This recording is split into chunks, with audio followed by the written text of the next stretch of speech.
오늘 우리는 한 인물에 대한 우리의 고정관념에 도전하는 깊은 이야기 속으로 여정을 떠나고자 합니다. 우리가 흔히 떠올리는 예수님의 모습은 온유하고 부드러운 목자의 이미지일 것입니다. 서양의 수많은 예술 작품과 주일학교 사파 속에서 예수님은 조용하고 온화하며 때로는 수동적으로까지 묘사되곤 합니다. 하지만 성경이 기록하는 예수님은 때로는 그 누구보다 강렬하고 기존의 질서를 뒤흔드는 급진적인 분이셨습니다. 오늘 우리가 함께 나눌 이야기는 바로 그 급진적인 랍비, 예수님에 대한 이야기입니다. 이 깊고 은혜로운 말씀을 듣기 전에 만약 이 이야기가 여러분의 마음에 울림을 준다면 좋아요를 통해 마음을 표현해 주시고 이 생명의 말씀을 더 많은 이들과 나누기 위해 공유를 눌러주십시오. 여러분의 구독은 저희가 이 귀한 사역을 이어가는 데 큰 힘이 됩니다. 이 말씀을 듣고 나누는 모든 분들 위해 하나님의 크신 은혜와 평강이 함께하기를 기도합니다. 오늘 우리가 함께 묵상할 말씀은 요한복음 4장 20절에서 28절입니다. 우물가의 한 여인과 예수님의 만남, 그 대화의 한가운데로 들어가 보겠습니다.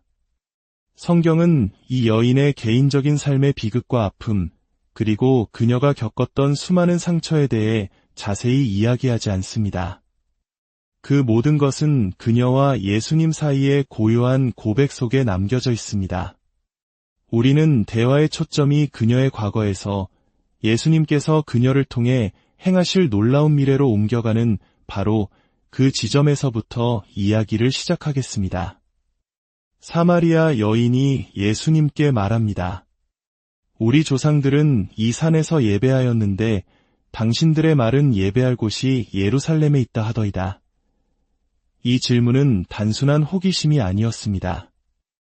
그것은 유대인과 사마리아인 사이에 수백 년간 이어져 온 깊은 갈등과 반목의 역사 전체를 담고 있는 질문이었습니다. 이해를 돕기 위해 잠시 역사를 거슬러 올라가 보겠습니다.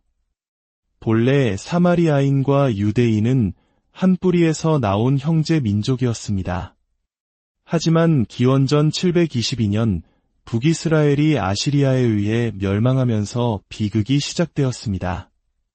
아시리아는 이스라엘 백성을 흩어버리고 이방 민족을 그 땅에 이주시켜 함께 살게 했습니다. 시간이 흐르며 남겨진 이스라엘 사람들과 이방인들 사이에 통혼이 이루어졌고 그들의 종교와 문화, 혈통은 유대인들의 관점에서 혼합되고 더럽혀졌다고 여겨졌습니다. 그들이 바로 사마리아인입니다. 유대인들은 사마리아인들을 이방인보다 더 경멸했습니다. 그들은 변절자였고 순수성을 잃어버린 자들이었습니다.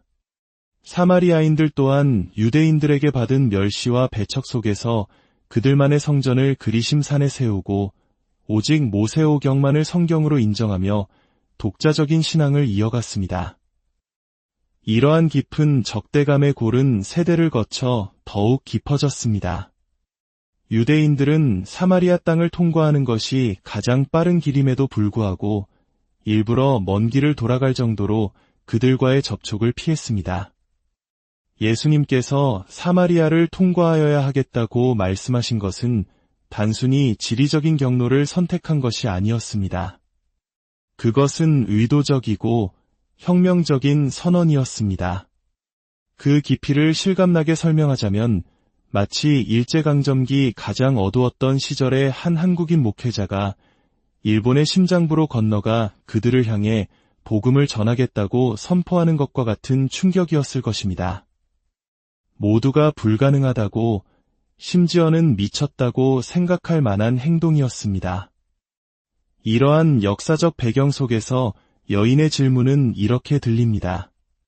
우리는 이곳 그리심산이 하나님을 만나는 곳이라 믿고 당신들 유대인은 예루살렘 성전만이 유일한 길이라고 주장합니다. 대체 누가 옳습니까? 어디서 드리는 예배가 진짜입니까? 이때 예수님의 대답이 울려 퍼집니다. 그 대답은 단지 두 민족의 해묵은 논쟁을 넘어 인류의 예배에 대한 관념 전체를 뒤흔드는 혁명적인 것이었습니다. 여자여, 내 말을 믿으라. 이 산에서도 말고 예루살렘에서도 말고 너희가 아버지께 예배할 때가 이르리라. 너희는 알지 못하는 것을 예배하고 우리는 아는 것을 예배하노니 이는 구원이 유대인에게서 남이라. 그러나 아버지께 참되게 예배하는 자들은 영과 진리로 예배할 때가 오나니 곧 이때라. 아버지께서는 자기에게 이렇게 예배하는 자들을 찾으시느니라. 예수님은 먼저 사마리아인들의 예배가 온전하지 않음을 지적하십니다.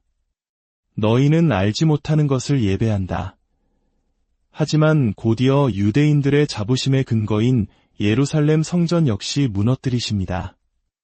이 산에서도 말고 예루살렘에서도 말고 이것은 당시 정통 유대인에게는 신성모독과도 같이 들리는 말씀이었습니다. 예루살렘 성전은 하나님의 임재의 상징이었고 유대교 신앙의 중심이었습니다.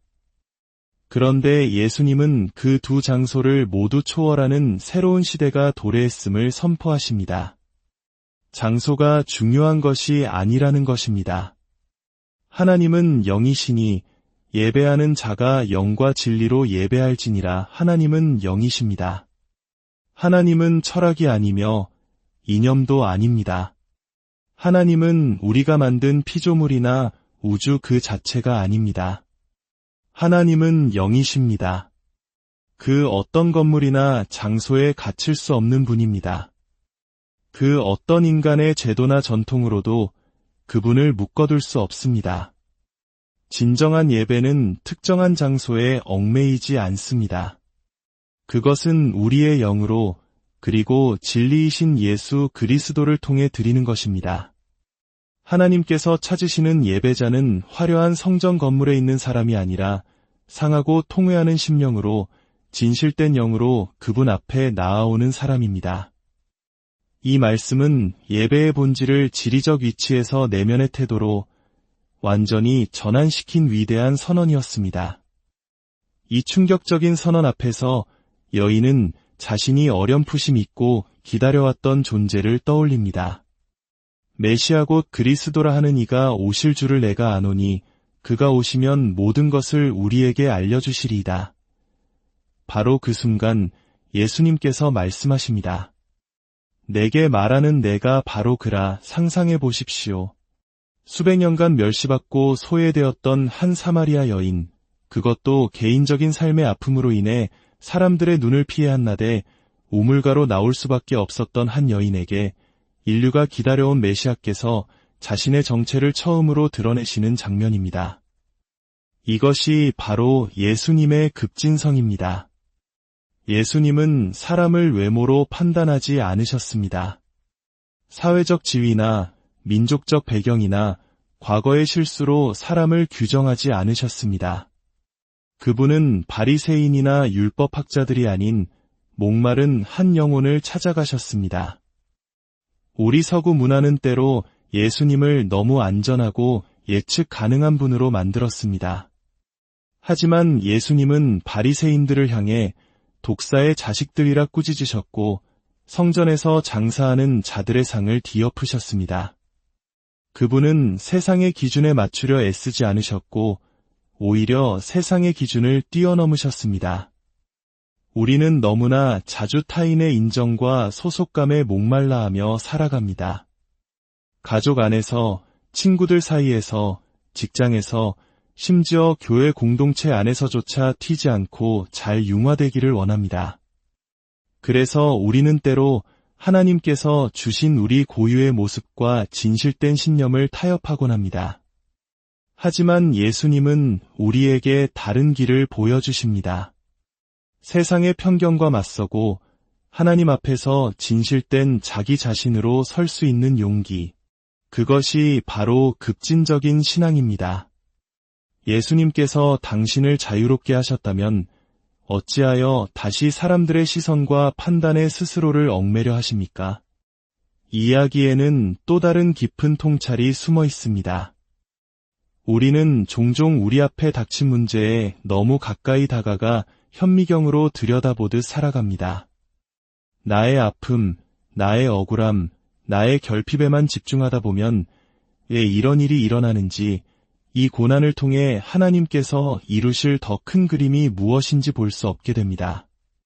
하지만 망원경을 들고 한 걸음 뒤로 물러나 상황 전체를 조망할 때 비로소 우리는 그 의미를 깨닫게 됩니다.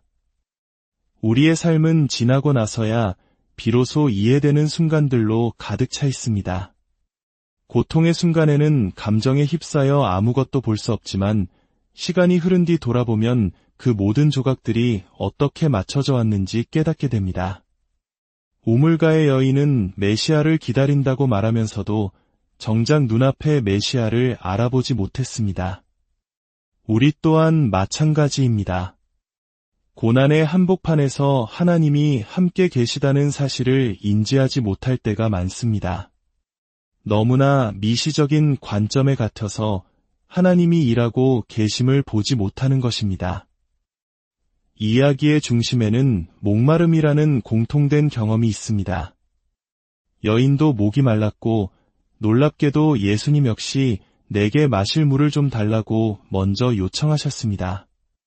우리 몸의 60% 이상이 물로 이루어져 있듯이 유대인이든 사마리아인이든 거룩한 사람이든 죄인이든 우리 모두는 목마른 존재입니다. 우리는 육체적인 갈증뿐 아니라 사랑에 목마르고 인정에 목마르며 의미와 목적에 목말라 합니다. 예수님은 바로 그 목마름의 자리에서 우리를 만나주시는 분입니다. 당신이 아무리 영적으로 메말라 있다고 느낄지라도, 당신의 양동이가 텅 비어 있다고 생각될지라도 예수님은 바로 그곳에서 당신을 기다리고 계십니다.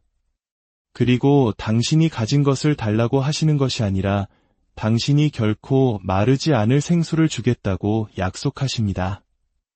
이야기의 마지막, 제자들이 돌아왔을 때 그들은 예수님께서 사마리아 여자와 대화하시는 것을 보고 놀랐습니다.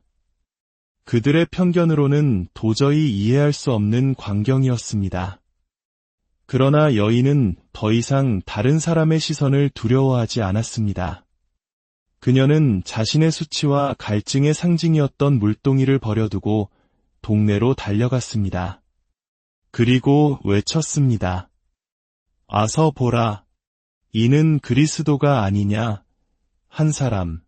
하나님은 언제나 한 사람을 통해 일하십니다. 인류를 시작하기 위해 아담 한 사람을 만드셨고 한 민족을 이루기 위해 아브라함 한 사람을 부르셨습니다. 한 민족을 구원하기 위해 모세 한 사람을 보내셨고 온 세상을 구원하기 위해 독생자 예수 그리스도 한 분을 보내셨습니다. 그리고 오늘 사마리아 전체를 구원의 역사로 초대하기 위해 예수님은 이름 없는 한 여인을 사용하셨습니다. 그녀가 바로 그 한 사람이었습니다. 이 이야기는 단지 2000년 전의 기록이 아닙니다. 오늘을 살아가는 우리 모두를 향한 하나님의 초대장입니다. 하나님은 지금도 우리의 편견과 분열을 넘어서 일하기를 원하십니다. 우리가 세워놓은 벽을 허물고 서로의 목마름을 채워주기를 원하십니다. 그리고 그 위대한 일을 시작할 한 사람을 찾고 계십니다. 어쩌면 그 한 사람이 바로 당신일지도 모릅니다. 세상의 기준에 맞추기를 거부하고 급진적인 예수님의 사랑을 따라 당신의 사마리아로 나아갈 바로 그 한 사람 말입니다. 예수님께서 주시는 생명의 샘물이 여러분의 영혼의 모든 갈증을 채워주시기를 기도합니다. 여러분이 있는 삶의 자리에서 세상의 편견을 넘어 영과 진리로 예배하며 하나님께서 부르신 바로 그 한 사람으로 살아가는 용기를 얻으시기를 축복합니다. 이 말씀이 여러분의 삶의 깊은 위로와 도전이 되었다면 이 은혜를 주변의 소중한 이들과 함께 나누어